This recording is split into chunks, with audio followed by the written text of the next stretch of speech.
ये ट्रैक्टर वाला बहुआ की बोल भौजी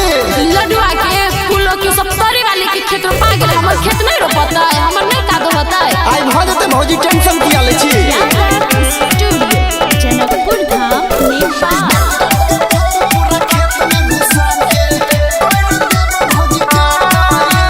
सुखै छै खेत फाट गेल ही दरार रे फाट गेल ही दरार रे सुखै छै खेत फाट गेल ही दरार रे देखी के हो जाय माथा खराब लागे के बित जैसे भागो ये ट्रैक्टर के फार पूरा खेत में घुसा के कोई न देव भौजी का दो ये ट्रैक्टर के फार पूरा खेत में घुसा के कोई न देव भौजी का दो ये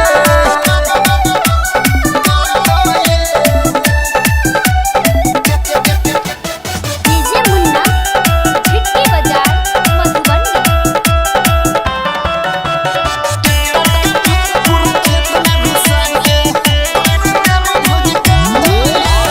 बाजे छै मेघ लगे हेतै बारिशिए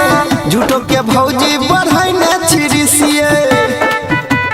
ये भौजी बाजे छै मेघ लगे हेतै बारिशिए झूठो के भौजी बढ़ै ने छिरिसिए अगल बगल सब धान रोपेले अगल बगल सब धान रोपेले बजे छ होया ने लहजो ये भौजी सुनो ना ट्रैक्टर के फार पूरा खेत में घुसा के कोई न देव भौजी का दो ये ट्रैक्टर के फार पूरा खेत में घुसा के कोई न देव भौजी का दो ये यादव स्टूडियो डीजे मुन्ना छिटकी बाजार मधुबनी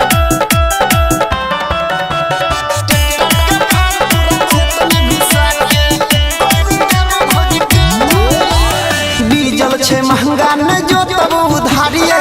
लिया भौजी अपनी आदत सुधारिए बुझलिए डीजल छे महंगा न जो तब उधारिए लिया भौजी अपनी आदत सुधारिए दिल्ली से भैया जे भेज देते पैसा दिल्ली से भैया जे भेज देते पैसा देव भैया नील जहाँ दो ये भौजी सुनो ना ट्रैक्टर के फार पूरा खेत में घुसा